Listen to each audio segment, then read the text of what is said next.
Boa tarde, amigos da Live com Erlândia. Vamos fazer mais uma tentativa de voltar com o Merval. A minha assistente de estúdio está estudando. E aí também não dá para ficar... Vamos tentar de novo agora.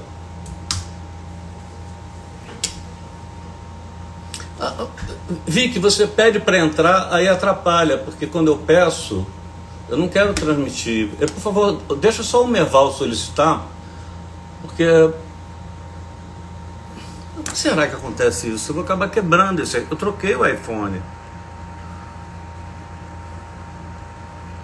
Eu vou ficar muito frustrado. Mas uma hora vai.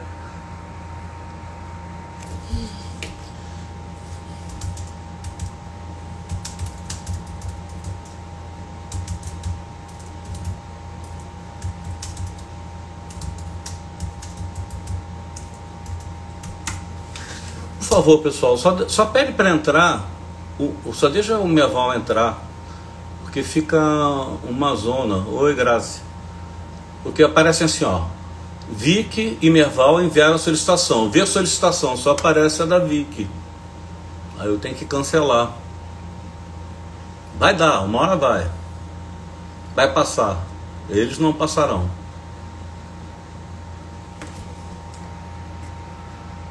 Parece que a internet está... Deixa eu checar uma outra coisa aqui. Vê se agora foi. Vim para assistir, eu também vim para fazer a live, só tem que eu estou com dificuldade aqui. Solicitação, Merval, enviar solicitação. Vê se foi agora uma solicitação para você, Merval. Está entrando. É uma nova.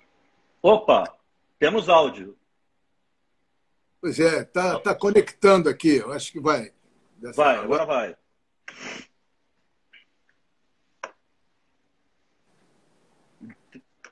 Ô, Merval.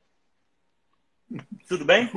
Tudo bom, tudo tranquilo. Você sabe que 9 entre 10 lives eu começo esculhambando o modelo de... Eu sou favorável à privatização. Esculhambando o modelo de privatização iniciado com o nosso querido Fernando Henrique Cardoso, porque entregou para meia dúzia de empresas o que era um monopólio do Estado, e as agências reguladoras elas não trabalham para o consumidor, elas trabalham para as empresas. No caso da internet, que é o nosso dilema aqui, você deve saber, eles podem entregar 20% a menos do que você paga. Mas não pode a gente pagar 20% a menos na conta. Então é uma privatização que não é bem capitalista, não. Os liberais até reclamam que não dá para checar o modelo liberal brasileiro, porque na verdade ele não é liberal. Merval, te agradeço. Sei que você é requisitado pra caramba. Pretendo te explorar muito. E aqui a gente começa sempre com uma história de vida. Você não... Eu até sei, mas eu tenho que perguntar. Você não nasceu, onde você nasceu, sua família, como é que você saiu da sua terra natal e como é que você entrou no jornalismo? Boa tarde, Erlândia, boa tarde a todos. Eu nasci no Rio de Janeiro e comecei a trabalhar em jornal com 18 anos. Era uma coisa que eu queria fazer. Eu gostava de escrever, de ler e tal, e não me sentia bem em nenhuma outra. Eu fiz vários vestibulares, eu passei em Direito, fiz um ano de Direito, aí não gostei muito. Depois fiz História, também não fui adiante. Fiz jornalismo e parei. Então, eu realmente gostava do jornalismo, mas quando você entra na redação, você descobre que a academia é muito diferente, né, da prática, né? E aí eu já estava na prática, já estava trabalhando, então a faculdade não me interessou muito. E naquela época podia se registrar, né, sem ser formado, eu fui. Eu comecei no Diário de Notícias, que era um jornal muito importante no Rio, tinha sido um jornal muito importante no Rio, mas naquela altura estava muito ao quebrado, estava a tal ponto que eu descobri, depois de 3 meses, que o editor, né, da editoria onde eu trabalhava não ganhava salário há mais de um ano. Ele vendia anúncio, era uma área de educação, ele vendia anúncio para se remunerar. Mas o jornal era muito decadente, tanto fisicamente quanto no conteúdo, e aí eu parei e acabei indo para o Globo. Naquela época, você não tinha esses concursos internos para fazer estágio nem nada, né? Você tinha conhecimento e tal. Então, eu acabei indo para o Globo, entrei lá com 18 anos, fiquei um ano de estagiário sem receber salário. Naquela época também não tinha salário para estagiário, né? Mas gostei muito da experiência e continuei. Aí foi isso. Nunca me arrependi, nunca mais deixei de trabalhar em jornal. Trabalhei na Veja, trabalhei no Globo e trabalhei no JB, mas basicamente no Globo. Eu entrei no Globo com 18 anos e saí 2 vezes, um para o JB e outro para a Veja. Estou lá há mais de 50 anos. Você hoje é multimídia. Em live, é o contrário da nossa lógica de jornalista de começar pelo lead. A minha grande pergunta vai ficar lá para o final. E nem vou passar pela tua trajetória toda. Mas tem um episódio que eu invejo pra caramba e eu gostaria que você contasse como é que vocês surrupiaram a lei da anistia do Petrônio Portela. Esse caso foi muito interessante e na ocasião, foi muito assim, valeu a pena fazer. Eu vou contar a história, mas quero dizer o seguinte, que eu não acho que seja correto roubar a informação de ninguém, de nenhuma autoridade meter a mão e tal. Mas naquele momento era uma ditadura e valia a pena pegar isso. Foi o seguinte, o ministro Petrônio Portela estava no gabinete dele, em Brasília, ministro da Justiça, mostrando para correligionários e convidados tal, o texto da lei de anistia que ia ser aprovado no dia seguinte no Conselho de Segurança Nacional, no Palácio do Planalto. Então, ele estava mostrando e estava a sala muito cheia e muita gente, fotógrafos, jornalistas, convidados. Né? E aí o Petrônio levantou para levar alguém na porta e o Orlando Brito, que era um fotógrafo, um belo fotógrafo, grande fotógrafo, ele viu o papel em cima do sofá, botou a mala dele em cima do papel e sorrateiramente botou o papel dentro da mala. E ficou ali, trabalhando. E quando o Petrônio voltou, eu disse, cadê o meu papel? Cadê o meu papel? E todo mundo, ninguém sabia. Né? Aí ele disse, fecha a porta, revista todo mundo. Aí os jornalistas diziam assim, ó, tem que revistar todo mundo, inclusive os deputados que estão aqui, inclusive, não é possível, só jornalista. E aí deu-se aquela confusão, ninguém foi revistado e acabou, e saímos todos. Eu não saí, eu não estava lá, eu era chefe da sucursal. Aí quando eu vi no rádio que tinham roubado o documento e que o SNI estava atrás de quem tinha roubado, suspeitavam dos jornalistas e tal, eu fiquei nervoso, querendo saber se não tinha sido o JB que tinha roubado. Né? Aí o Etevaldo Dias, que era o nosso repórter, que estava com o Brito, me ligou e disse, Mervão, o que você faria se tivesse esse documento roubado? Né? Eu digo, Etevaldo, vem para cá rápido. Já para cá. E aí, como a gente sabia que o SNI estava investigando, eu reservei um quarto no Hotel Nacional, que era ao lado da sucursal de Brasília. Fomos para lá e o Brito passou as folhas do decreto como se fosse foto. E foi tudo para lá. Aí quando voltamos, eu liguei para o Evandro, que era o diretor de redação, o Evandro Carlos de Andrade, né?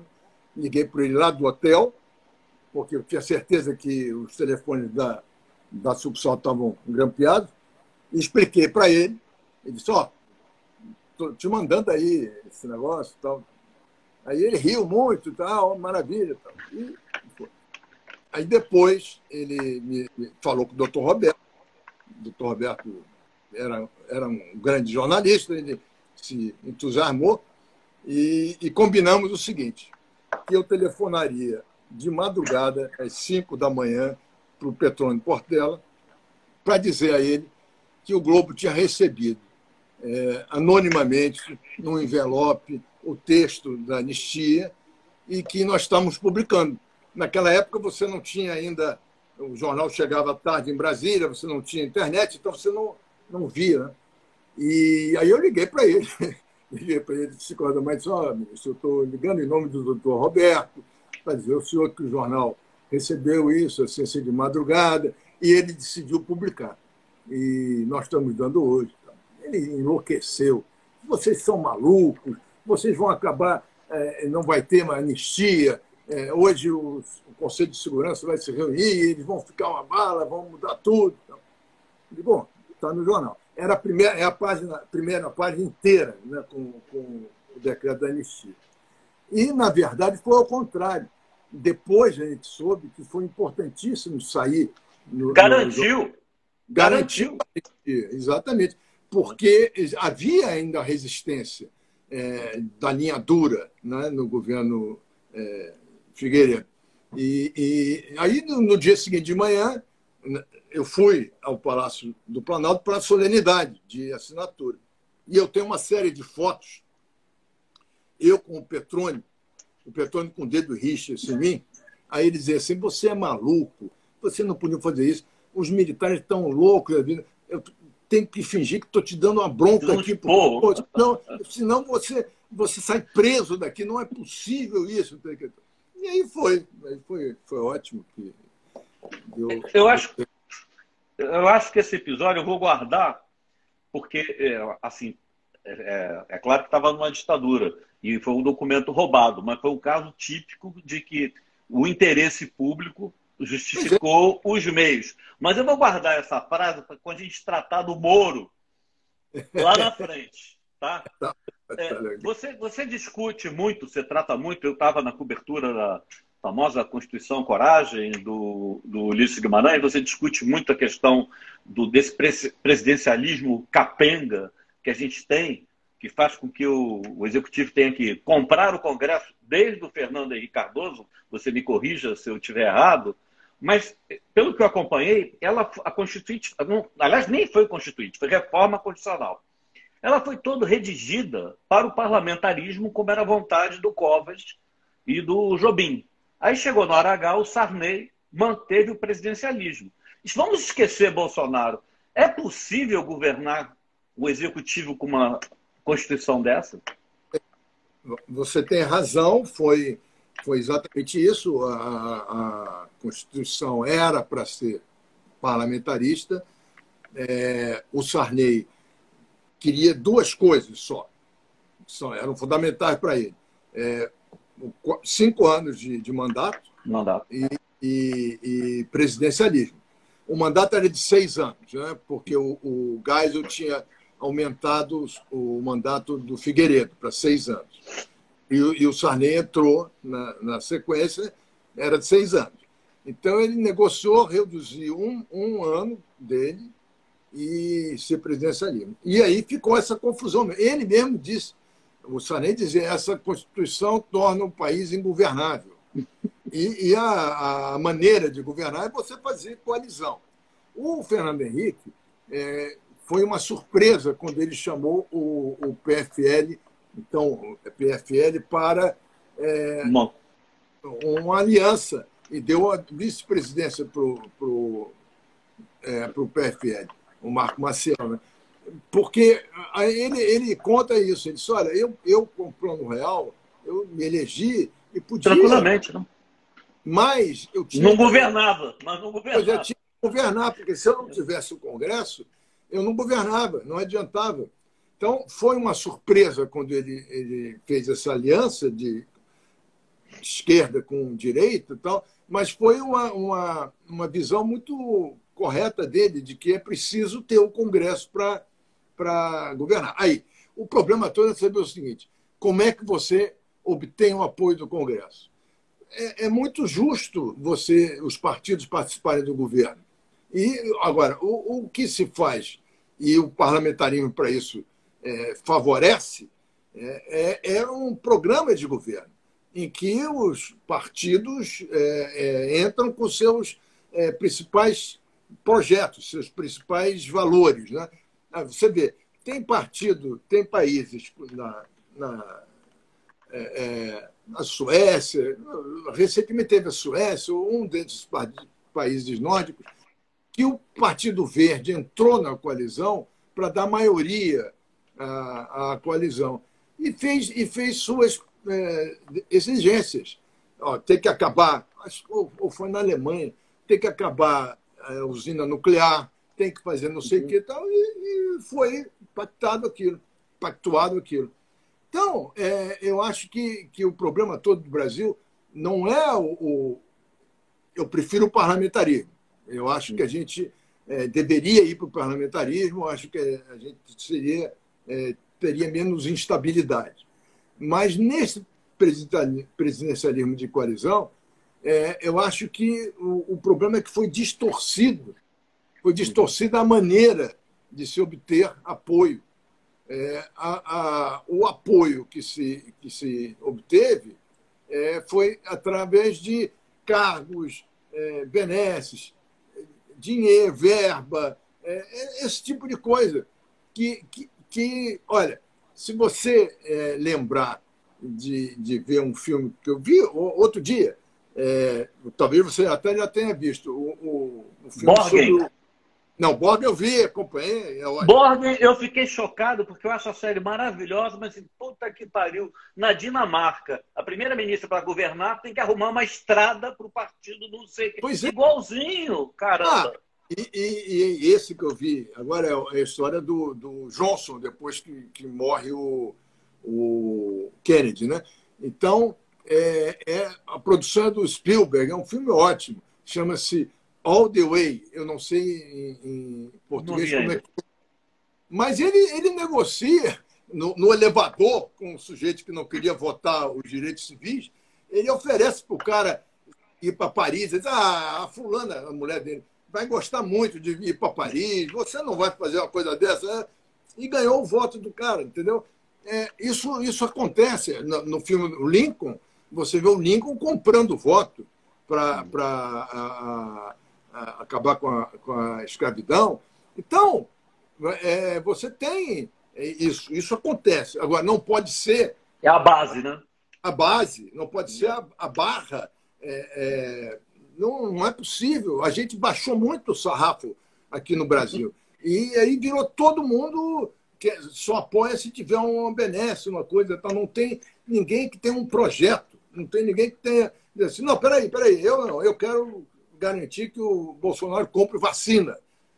Não tem isso, entendeu?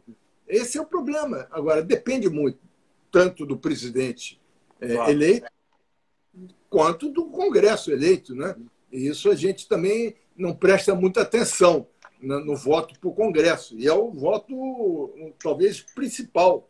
Talvez o principal, porque é o Congresso. Eu costumo dizer que a gente não presta atenção no voto para vereador. Devia começar prestando atenção. É isso. Esse é o nosso problema. A gente não pensa de maneira global. Né? Política, né? Agora, eu também faço uma brincadeira que as pessoas dizem, não, vai comprar o Centrão. Nem isso funciona, porque o Centrão não se vende, ele se aluga. Ele fica lá até aparecer alguém para aparecer um contrato maior. Agora, você vê, o Centrão nasceu na Constituinte, exatamente porque eles estavam achando que a Constituinte estava indo muito para a esquerda. E aí se uniram, ficou chamado Centrão. E aí o Centrão tinha o quê? tinha o Luiz Eduardo Magalhães de um lado, que era um grande político, um sujeito que pensava de maneira holística, era um sujeito. E tinha o Cardoso Alves do outro lado, o Roberto Cardoso, que foi quem alegou que é dando que se recebe, que como o Francisco Jaci tinha dito que é dando que se recebe, ele também queria receber alguma coisa. Então, o Centrão é isso. O Centrão sempre foi um agrupamento político de centro-direita, mas que sempre teve políticos sérios e com poder de mando. Hoje em dia, eu não conheço bem quem são os políticos sérios do Centrão. Não sei, eu estou até pesquisando, vendo, porque a gente precisa disso, de políticos que entendam a importância dos seus gestos, dos seus atos, dos seus votos. Né? E aqui o que acontece mais geralmente é que os caras votam por interesses específicos naquele momento e está acabado. Você falou de uma época que o PSDB era considerado esquerda, né? Era o que eu queria encaminhar, porque eu acho, assim, vou misturar duas coisas. O Cristóvão Buarque tem uma tese, um livro dele, que eu acho interessantíssimo. Eu acho que você centra mais no antipetismo, que o livro dele você deve ter lido, que ele diz como a esquerda elegeu a direita no Brasil. Isso é uma. Então a gente sabe que tem o problema da esquerda, vamos tratar dele depois. Mas acho que mesmo o centro, aonde o PSDB acabou sendo empurrado, quer dizer, a esquerda é totalmente dividida. Mas hoje, assim, você está falando, que diabo de centro é esse que sequer consegue ter uma organização para ser hoje a terceira via? Na época foi o PSDB, seria o centro. É inorgânico, ele não tem capacidade. Você vê alguma possibilidade de sair um candidato de centro? Olha, vai sair. O problema é que candidato, né? Quer dizer, eu acho que, por exemplo, o PSDB, que já teve muita importância no país, já foi um partido que disputava com o PT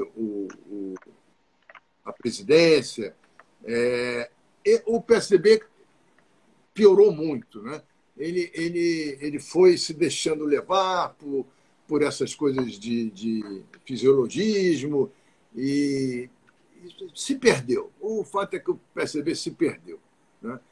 E o candidato deve ser o João Dória, se o PSDB... mesmo com essa decisão aparecendo lá o Eduardo Leite no Sul, não, acho que o Dória no final... Eu quero dizer, o Dória domina a máquina partidária. Quer dizer, não domina, não. Quem domina a máquina, na verdade, é o Aécio Neves. Né? O Aécio continua muito forte. E o Dória quer expulsar o Aécio, né? E já perdeu várias vezes. Né? Agora, o Eduardo Leite tem uma vantagem sobre o Dória e sobre o Aécio, que não está na disputa. É que ele é uma figura nova.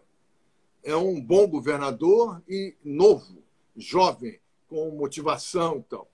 Isso pode ser uma vantagem nesse momento em que não aparece ninguém chama para si esse grupo que não quer nem PT nem Bolsonaro. Né? Então, talvez o Eduardo Leite possa se impor numa prévia eleitoral e talvez até o Dória, se sentir que não tem condições de ganhar a presidência, vá para a reeleição. Vá para a reeleição e abra mão para o Eduardo Leite. Eu acho que vai sair um candidato daí, Dória ou Eduardo Leite, não tenho dúvida disso. E não vejo mais ninguém, porque eu acho que o Huck não vai. Eu tenho a impressão que o Huck não vai. O Moro não vai. O Moro não vai, porque é muito política, rapaz. Você tem que ter muito estômago.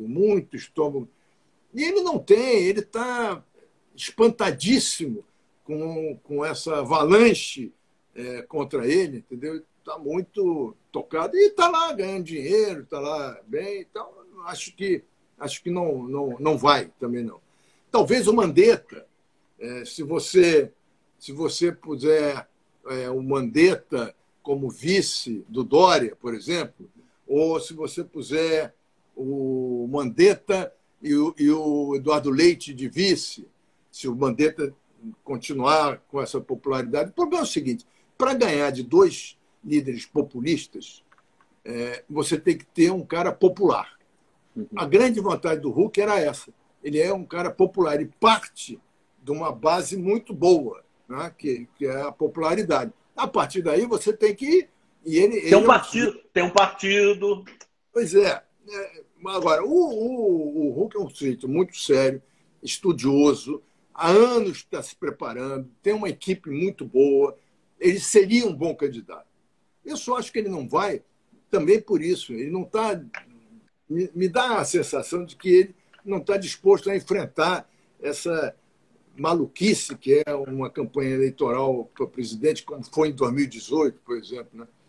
Então, eu acho. Bom, tem o Ciro Gomes, que vai tentar vir para o centro e vai tentar ser esse. Já tentou em 2018, né, e vai tentar de novo. Eu acho que, basicamente, os candidatos vão ser esses, sabe? Lula ou alguém do PT, o Bolsonaro, os candidatos que disputarão, né? O Ciro, um candidato do PSDB, o Mandetta nesse meio aí e tal. Acho que mais ou menos vai ser isso. Eu também tenho essa opinião pelo Lula, mas assim, o camarada cai em Brasília sem ter uma base de como é que aquilo funciona. Não, nem a Dilma, um dos problemas dela é que ela não sabia como é que a banda tocava. Vamos chegar no PT. Primeira pergunta a tese do Cristóvão. Foi a esquerda que elegeu o Bolsonaro ou você continua firme na tese do antipetismo? E dois, se esse antipetismo ainda é tão forte, porque eu acho que a melhor coisa que aconteceu para o Bolsonaro, que vai acontecer, é o Lula ser candidato. Olha, Eranja, o Bolsonaro aparentemente está muito mais preocupado com o Lula ser candidato do que com o PT ser candidato. Ele ficou muito espantado com essa possibilidade do Lula ganhar. Tanto que hoje o Nunes Marques, na segunda turma, votou contra a parcialidade do Moro. Né? Então, eu acho que ele gostaria que não fosse o Lula, mas que fosse o PT. E, no mínimo, que fosse a esquerda. Quer dizer, se o Ciro fosse, em vez do PT, também estava bem para ele, porque ele ia dizer que ele é de esquerda, que é... Agora, eu acho que o Ciro tem um problema sério, que é a disposição dele permanente para a briga. Né?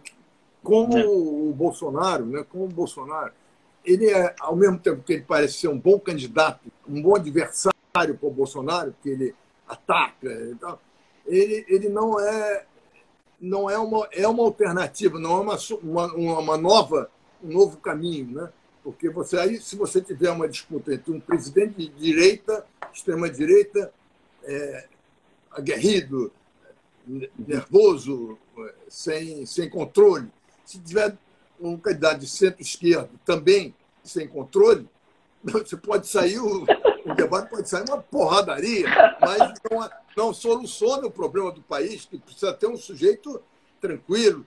Você sabe que eu acho que, se hoje o Alckmin fosse o presidente, seria ótimo para o Brasil.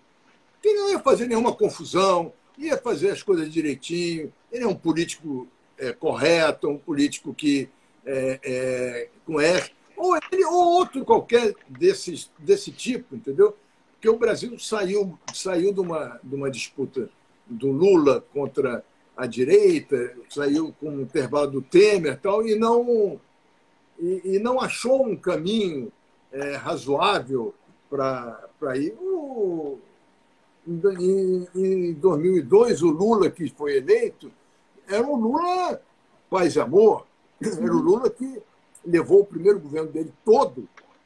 O Brasil cresceu, foi muito bem, porque a situação internacional estava boa e ele seguiu o que o Fernando Henrique já estava acrescentando coisas, como a Bolsa Família acrescentou, que foi muito bom. Agora, depois, a partir da Dilma, a gente só tem brigado.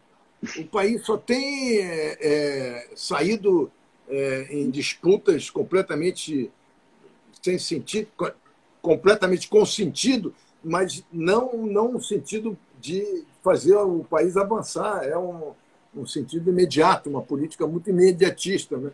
E acho que a gente está precisando... Por coincidência, eu estou, vamos dizer, meio fora do circuito, mas me mexo por aí. Estava conversando exatamente sobre a história do Alckmin. Caramba, era o tipo do cara que apaziguador, médico e tal. Mas no momento a preocupação dele é conseguir ser candidato a governador em São Paulo. Se o Dória. Se o Dória deixar, né? E tem essas coisas assim. O Alckmin tem um processo contra ele. Tem que se livrar desse processo também. É o da merenda? Ou é o caçador? Caçador todo mundo teve, né? É o da merenda. Acho que é um processo que ele não se livrou. Merenda. O Temer tinha essa possibilidade de fazer um governo de coalizão, como o Itamar fez, mas aí se meteu naquela coisa do Joesley e está lá. Agora foi absolvido, tal, arquivaram o processo, né? Mas ainda tem coisa lá contra ele. O Aécio é a mesma coisa. Né? Então, a gente precisa de uma saída que seja um governo organizado, com apoio no Congresso, que saiba que não pode avacalhar com essa transação no Congresso completamente descontrolada, tem que ter um certo limite. Não sei quem é o candidato, não sei. Meu problema é esse, é que eu temo que a gente vá de novo entrar nessa disputa de PT, Lula. Né? Pois é. E você não ganha ninguém com projeto. Ganha quem dá mais porrada, quem grita mais, quem acusa mais. E tal. Não adianta. Merval, aquela pergunta que... Eu descobri que você tem fã-clube, cara. Eu, quando botei... Não, teve porrada, obviamente, né? Vamos falar disso mais lá na frente, mas tem fã-clube? Tem fã-clube. Você tem que ter Instagram mesmo, para ter tua base eleitoral. Vamos dizer o seguinte, você, como repórter, jornalista, você tem convicção? Tem convicção... Carmelúcia começou a dar o voto dela e vamos ver o que ela vai fazer. Porque se ela mudar o voto dela, derrota o Moro. Moro. Tá 3-2 a favor do Moro. Não, mas olha só. Eu acho que é mais ou menos... Alguém vai pedir para rever voto que não seja para mudar? Existe isso? Claro. Eu acho que não. Mas eu não sei, porque o Gilmar votou de novo também hoje. E reafirmou tudo. Então vamos pular logo para isso. Se fala muito que a política foi judicializada. A justiça também ficou politizada. É um troço, virou uma coisa meio insana. Você concorda? Tá. Concordo plenamente. Eu acho que está uma disputa política dentro do Supremo que é impressionante. Esse caso, por exemplo, do Moro, a situação está tão confusa que, primeiro, o Cássio Nunes Marques votou a favor do Moro. Isso seria uma indicação de que o Bolsonaro quer o Moro. O Moro, pesar o Moro e quer que o Lula fique inelegível. Mas para ficar inelegível, vai ter que, no plenário, derrubar a decisão do Fachin, que voltou... Desculpe te interromper. O presidente do Supremo já disse que ele não vai puxar para plenário. Então por que iria para plenário? Não, vai. O Fux vai para o plenário. O Fachin já mandou para o Fux. Então aquela tal da decisão a decisão dele, não. A decisão dele, Fachin, ele mandou para o plenário para ser julgado. O que não Então, vai... o Lula está dizendo que foi absolvido, mas ele não foi absolvido. O que está se discutindo é jurisdição. Então, você acha que ainda tem possibilidade de ser mantido no plenário? Se derrotarem o Fachin no plenário, o Lula continua inelegível. Volta tudo para Curitiba e ele continua inelegível. Né? Eu estou com uma entrevista com o Haddad marcada já há uns 15 dias. Ele está adiando, coitado. Porque eles vão... saber o que vai acontecer. E é isso, o Supremo está... O Gilmar, por exemplo, estava afim de pegar o Moro, mas não estava afim de soltar o Lula. Ele ia ficar com esse processo anulado do triplex e ia ficar com o outro do Atibaia parado. O Lula continuava inelegível, porque está condenado também em segunda instância no Atibaia, no sítio de Atibaia. E aí todo mundo ia entrar no Supremo pedindo para rever a sua condenação, porque o Moro é insuspeito. E o Gilmar ia decidir quem é que ele liberava, quem não liberava. Seria assim, ou será, se a Carmen mudar de ideia, não. Mas aí o plenário é que vai ter que mudar, né? É uma confusão. É uma situação tão doida, que eu também era uma das minhas fontes. Sabe quem está louco esperando essa decisão? O Cabral. O Cabral. Vai a Lava Jato, vai ser lavada. Vai toda para o cacete. Mas voltando aí ao Lula, eu queria uma pergunta assim. Você, como jornalista, tem convicção de que ele participou de corrupção? 1. E 2. O ônus da prova cabe a quem acusa. O Moro fez processos sustentáveis?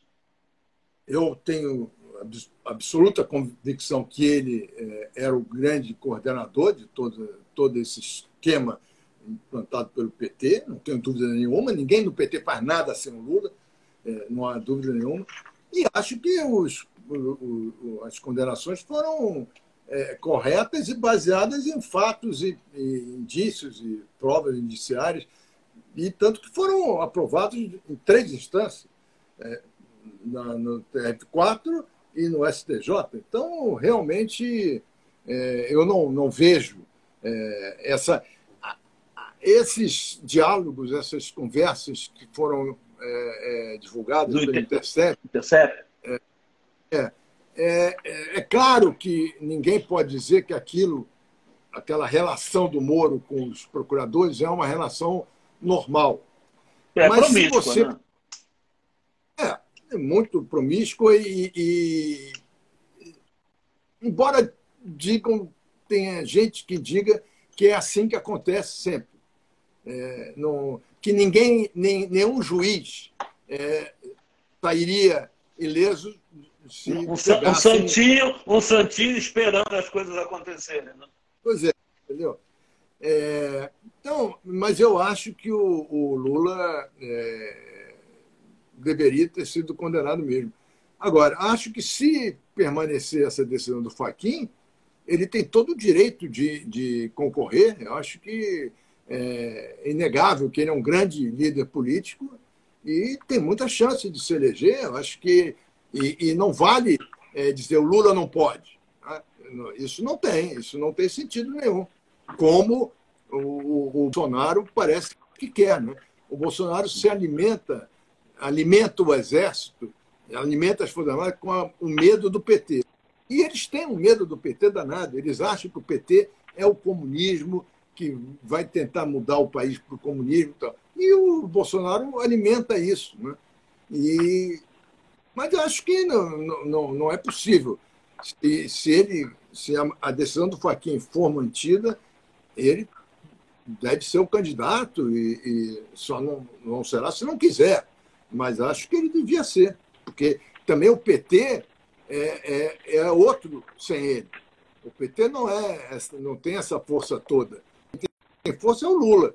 Bom, não sei se ele tem força para eleger. Ver o resultado das últimas eleições para prefeito é o pior resultado da história até o Lula virado presidente. É uma tristeza, no bom sentido, se é que tem bom sentido, partidos que dependem líder carismático. Não é o programa que elege, é o... Neval, assim, você falou da questão do Lula. O Lula foi eleito 2 vezes. O Exército foi comandante das Forças Armadas 2 vezes. Eles ainda acham que o Lula vai implantar o comunismo? Eu acho, eles temem isso. Tanto que quando o Supremo foi analisar um habeas corpus para o Lula, o general Vilas Boas soltou um tweet, aquele tweet, ameaçando o Supremo, né? Era uma ameaça clara. E não creio que o Supremo tenha mantido a prisão do Lula por causa do tweet, não. Mas o tweet revela o receio deles de que o PT leve o país para o comunismo, Lula leve o país para o comunismo. E é um sentimento que o Bolsonaro alimenta muito e alimenta mais ainda a fantasia de que ele é o único que pode derrotar o Lula, o único que pode derrotar a esquerda, né? E é por isso que, primeiro, eu acho que o Exército não pode intervir nessa história, né? Eu escrevi uma coluna ontem dizendo isso. Hoje, quando falam de estado de sítio, não foi? Hoje, exatamente.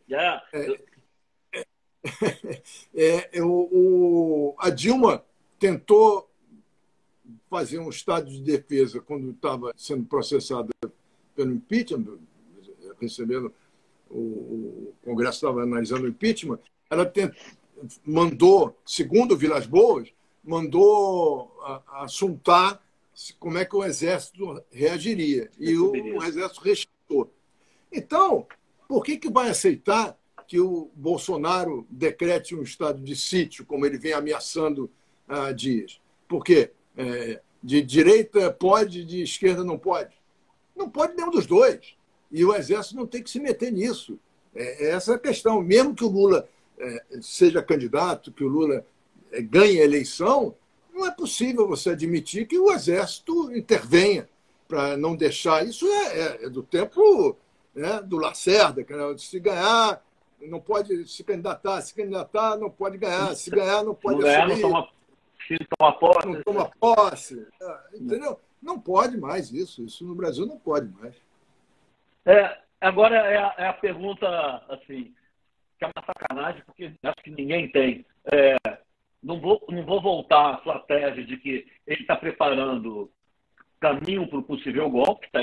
Ele militarizou o governo, fez uma chapa única e tal, mas essa pergunta, assim, eu sou chefe de gravação, estaria enchendo o saco do jornalista para saber o que está na cabeça dos militares, porque ele é um cara que foi expulso do exército. Não é um padrão que a elite militar deva gostar. Não adianta querer dar golpe sem ter... Alguém tem noção do que o alto comando das Forças Armadas acha em relação a isso?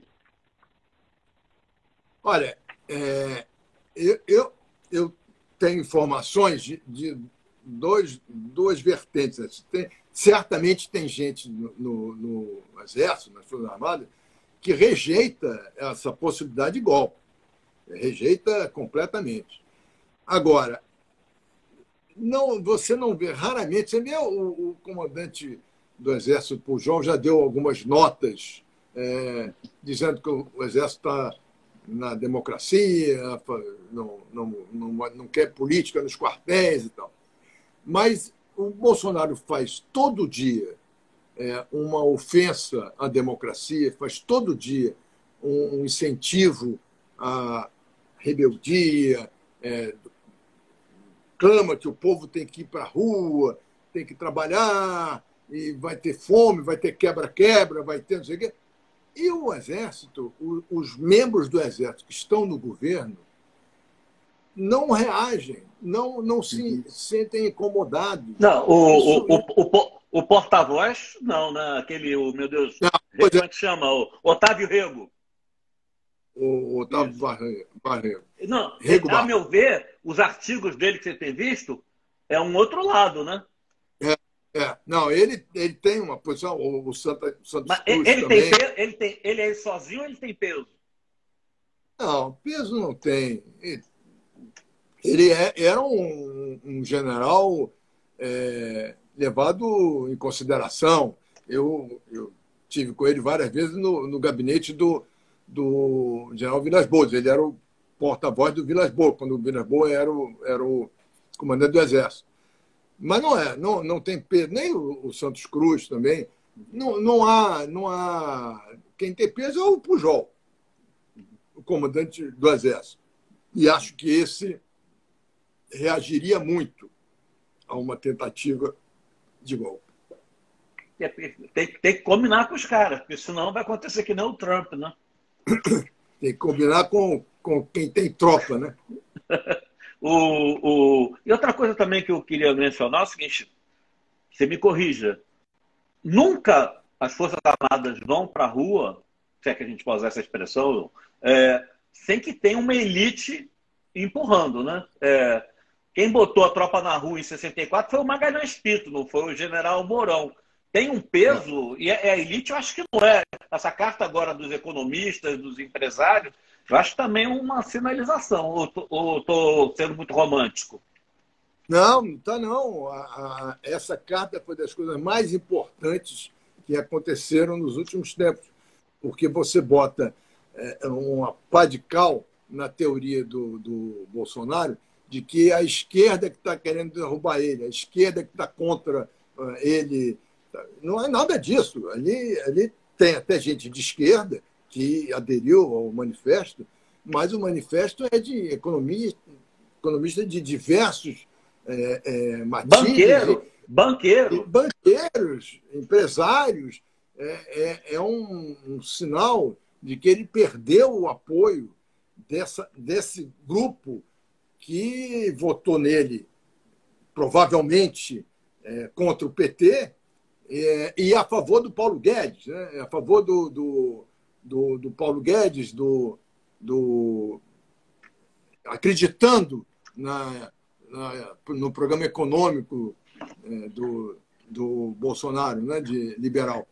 Então é muito grave isso. Ele está aos poucos ele está se fechando naquele núcleo duro dele, que é mais ou menos 15% da população, talvez um pouco mais, mas ele está perdendo muito a classe média, está perdendo muitos empresários que já chegaram à conclusão de que ele errou na vacinação e que essa era a grande atitude, né? A grande ação para eles, né?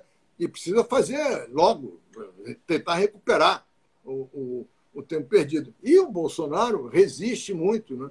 Então, a cada resistência dele, ele vai sendo superado pela realidade, né? Então, assim, para a gente concluir, tem todos esses fantasmas aí nos rondando, mas você tem esperança de que a gente continue trilhando no caminho da democracia? Eu acho que sim, inclusive porque o Bolsonaro já demonstrou não ser uma pessoa que você possa confiar. Ou você é um fanático, ou é um extremista de direita, ou então você não pode acreditar nesse sujeito. Então, eu acho muito difícil que alguém com peso adira a um golpe para mantê-lo, né? Acho. Não tenho tanta certeza assim, mas acho. E, então, o caminho é tentar encontrar um candidato para 22 e dentro dessas premissas aí que estão em diversas cartas, não é? Porque já teve, essa carta é a mais importante delas, mas já teve várias cartas de vários ministros de setores da esquerda, da direita, todos juntos, né? O trabalho na cultura, de acabar, arrasar a cultura, na saúde, no meio ambiente. Já teve vários manifestos de ex-ministros da esquerda, da direita, do centro. Então, ele não tem apoio a não ser de fanáticos. Eu acho que ele vai chegar em 2022, se chegar, se não houver. Eu tenho a impressão, Renan, de que se não tivesse a pandemia, a gente já estaria na rua. pedindo o impeachment dele há muito tempo que ele já deu motivos de sobra para o impeachment. Mas com a pandemia é que nem a facada na eleição. Ele não foi ao debate. Claro que a facada foi uma coisa trágica, terrível, afetou a saúde dele até hoje, né? Mas ele teve a vantagem na disputa eleitoral de não ser obrigado a ir a debate. Porque se ele fosse a debate e dissesse essas maluquices que ele diz, talvez o resultado fosse outro, né? E eu acho que agora, da mesma maneira, eu acho que ele já mostrou tanto que é inconfiável, que é um sujeito que não pensa direito, que não tem visão estratégica do país, não tem capacidade de gerência. Então, ele quer levar o país para em todos os sentidos, nos valores, na ditadura, tudo, né? Ele é um sujeito para trás, de retrocesso. Então, eu acho que a gente tem que tentar uma saída, se ele resistir até lá, porque é uma situação assim, ele faz tanta coisa errada, quase que diariamente, que é difícil você entender como é que um governo desse pode chegar até o final. Já chegou na metade, né? E fez coisas inacreditáveis. Então, se ele esperar isso, vamos ver em 2018 quem é que aparece, se aparece alguém para quebrar essa polarização. Eu fico surpreso, acho que ele repetiu recentemente, quando o Fernando Henrique diz que está ruim, mas o impeachment não seria bom agora. Eu não entendo qual é a lógica dele. Porque assumiria o Mourão. Ele tem essa posição desde o Lula, né? Você lembra que o Lula estava no chão, no mensalão, e pensavam em impeachment, ele dizia, não, é melhor deixar ele sangrar. Sangrando, e viu o que aconteceu. Não, eu nessa época, eu fiz uma palestra, e aí contei essa história, né? Aí um sujeito levantou e disse, olha, eu sou caçador. O bicho mais perigoso que tem é o que você acha que está morto. Você chega perto, ele te dá uma patada, morre, mas leva você junto. Então é isso. Deixar o Lula sangrando, ele se reelegeu. Agora, se deixarem o Bolsonaro até o final, tem o risco dele se reeleger. Né? Eu não resisto, eu me lembro num texto, um dos poucos que eu tinha, ele tem lições, ele tem um capítulo dedicado à barata, e ele fala assim, atenção, a barata fica, você dá uma porrada, a barata fica ali com as perninhas, quer dar outra, não espera porque ela vai se levantar. É isso mesmo. Não só preocupado com a sua pessoa, você nesse caso encarna a liberdade de expressão, você foi jornalista na ditadura, temos vários colegas que são ameaçados fisicamente, até filhos, como o Bonner, a primeira eleição teve que cancelar. Você se sente ameaçado fisicamente pelas suas posturas? Olha, eu nunca tive nenhum tipo de ameaça formal assim, uns xingamentos, umas coisas. Eu nem acompanho Facebook, nem Twitter, essas coisas, porque não me apurrinhar. Eu boto as minhas colunas lá, comentários na rádio, na televisão, mas tem quem leia, né? Então tem muita gente que ameaça, mas nada, nunca me senti na rua muito perseguido. Não houve isso. Por enquanto, não. Mas é uma hostilidade boçal deles, né? É uma coisa que realmente é chocante você saber que tem gente que não só ameaça, como executa, né? Executa ameaça. Uma coisa horrorosa. Viu agora o que aconteceu com a quase ministra da Saúde? Invadiram o hotel dela. Pois é. Merval, eu tinha encomendado, não sei se para o jornalista ou para o imortal, um texto de despedida.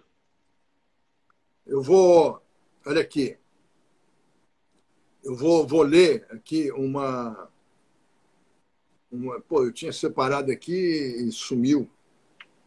Peraí. Tá aqui. Um trecho de um texto que eu fiz para um livro que vai sair brevemente por aquele selo que o Bob Feit tem na Intrínseca, História Real.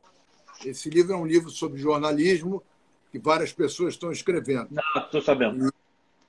E aí eu separei aqui um texto sobre o que é o jornalismo, tal, que eu acho que é interessante para hoje, para esse tempo de hoje. E, como você sabe, eu entrei para a Academia Brasileira de Letras por ser jornalista, né? É uma tradição da academia receber jornalistas e o Castelinho... Como você não vê internet, eu falei assim, se pudesse escolher, você tinha que ter entrado na cadeira que foi do Castelinho, né? Mas pois é, não coincidiu. O problema é que não coincidiu, e quando eu estava pensando, conversando e tal,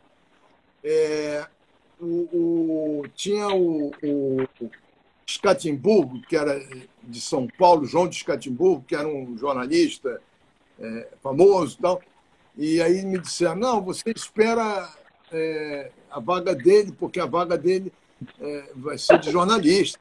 Daqui a pouco alguém morrer. Um jornalista, esperar um jornalista morrer, né? Mas acabou o Fernando Henrique entrando na vaga dele. E eu entrei na vaga do Moacir Sclia. Você não escolhe muito, né? O momento é não, claro. E também, na academia, a gente não gosta de ter vagas cativas, né? Cativas, né? Por acaso, o Cacá Diegues sucedeu o Nelson Pereira. Mas não é uma coisa rígida, não. A gente até não gosta de que tenha vagas cativas, né, para coisa. Mas então deixa eu ler aqui. O jornalista profissional é aquele que, valendo-se de um conjunto de técnicas, traz ao público uma primeira versão dos fatos. Diante dos acontecimentos, é aquele que primeiro busca traduzi-los, explicá-los, revelá-los, esforçando-se para fazê-lo da maneira mais isenta possível. Não é o conhecimento que a história propicia, mas ajuda a escrever a história. Não é o conhecimento que a filosofia permite de alcançar, mas tem na busca da verdade e do bem comum um alicerce filosófico. Estará sempre longe, muito longe de encontrar toda a verdade, mas buscá-la é o seu propósito. É isso. Então você entende por que aqui o sexagenário sem emprego está louco fazendo live, que acho que é uma missão muito nobre e você está na ponta aí dessa trincheira. Agradeço muito, que eu fiz uma coisa que é errado, que eu explorei sua ferramenta de trabalho, mas acho que era bom as pessoas te ouvirem. Tá bom. Foi muito bom te rever, Merval. Te agradeço muito e mantenha a conta no Instagram para levar muita porrada por lá. Tá legal. Tchau. Um grande abraço. Saúde para vocês. Você também. Tchau. Todo mundo.